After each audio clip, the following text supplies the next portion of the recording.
বিটিআৰৰ পৰ্বতঝোৰত বিশ্ব হিন্দু পৰিষদৰ প্ৰতিবাদী কাৰ্যসূচী প্ৰতিকূল বতৰক নেওচি কোকৰাঝাৰ জিলাৰ পৰ্বতঝোৰাৰ মহকুমাধিপতি কাৰ্যালয়ত সন্মুখত বিশ্ব হিন্দু পৰিষদৰ কোকৰাঝাৰ জিলা সমিতিৰ উদ্যোগত ধৰ্মান্তকৰণৰ বিৰুদ্ধে এঘণ্টীয়া প্ৰতিবাদী কাৰ্যসূচী ৰূপায়ণ ৬-৭ ছেপ্টেম্বৰ তাৰিখে পৰ্বতঝোৰাৰ দেৱীতোলাৰ খ্ৰীষ্টিয়ান মিছনাৰীৰ দ্বাৰা পৰিচালিত মাউণ্ট অলিভ স্কুলৰ এজনীয়া অষ্টম শ্ৰেণীৰ ছাত্ৰীক সনাতন ধৰ্মৰ পৰা খ্ৰীষ্টিয়ান ধৰ্মলৈ ৰূপান্তৰ কৰাৰ চেষ্টা কৰাৰ অভিযোগ তুলি কাজিগাঁও আৰক্ষীৰ থানাত এজাহাৰ পঞ্জীয়ন হোৱাৰ পিছতো অভিযুক্তৰ ওপৰত কোনো ব্যৱস্থা গ্ৰহণ নকৰাৰ লগতে ধৰ্মান্তৰ বন্ধ কৰাৰ দাবীৰে পৰ্বতঝোৰাৰ মহকুমাধিপতি কাৰ্যালয়ৰ সন্মুখত ৫ শতাধিক পুৰুষ মহিলাই উত্তৰ প্ৰতিবাদ সাব্যস্ত কৰে।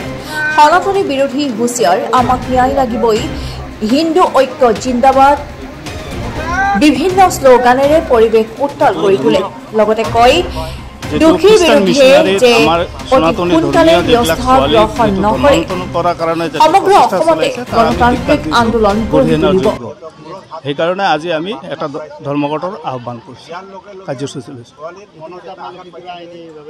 হয়, আইনীভাৱে ব্যৱস্থা লোৱা হৈছে, প্ৰশাসনক এজাহাৰ দিয়া হৈছে। এতিয়ালৈকে কোনো আমি বুজা নাই, সিহঁতক এৰেষ্ট কৰা নাই, কিন্তু যিমান সোনকালে পাৰে এৰেষ্ট কৰিব লাগে। ক্লাছ 8ৰ আছে, এইটো 4 পৰা 5 জনৰ মতো হৈছে। 5 জনৰ মাথাত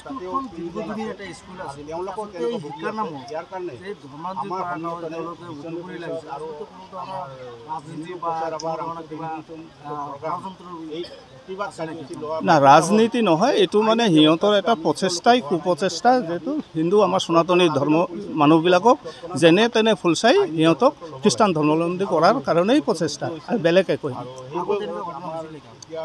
এইফালে আমি জানামতে হোৱা নাই, কিন্তু হ'লেও গম পোৱা নাই, কিন্তু যেটো গম পালোঁ সেইকাৰণে আমি কাৰ্যসূচী ল'লোঁ। আৰু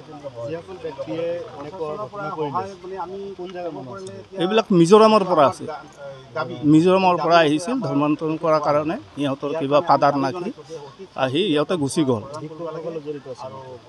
হয়, শিক্ষাৰ লগত জড়িত। সিহঁতৰ শিক্ষকসকলৰ মানে কি, যেতিয়া স্কুলত বা কলেজত হ'ব সিহঁতৰ প্ৰিন্সিপাল ছেক্ৰেটাৰী বা মাষ্টাৰবিলাকতো জড়িত থাকিবই অলৰেডি।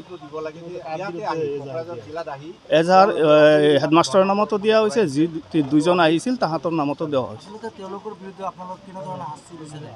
শাস্তি মানে আইনত যিটো শাস্তি আছে ধৰ্মান্তৰণত বিৰোধিতাৰ হিচাপত আইনত যিটো শাস্তি সেইটো হ'ব লাগে, আৰু নহ'লে আমি আন্দোলনটো আৰু আগবাঢ়াই লৈ যাম। গৌৰীপুৰৰ পৰা চাহাবুদ্দিন মূল্যাৰ ৰিপৰ্ট, জনজাগৰণ লাইভ।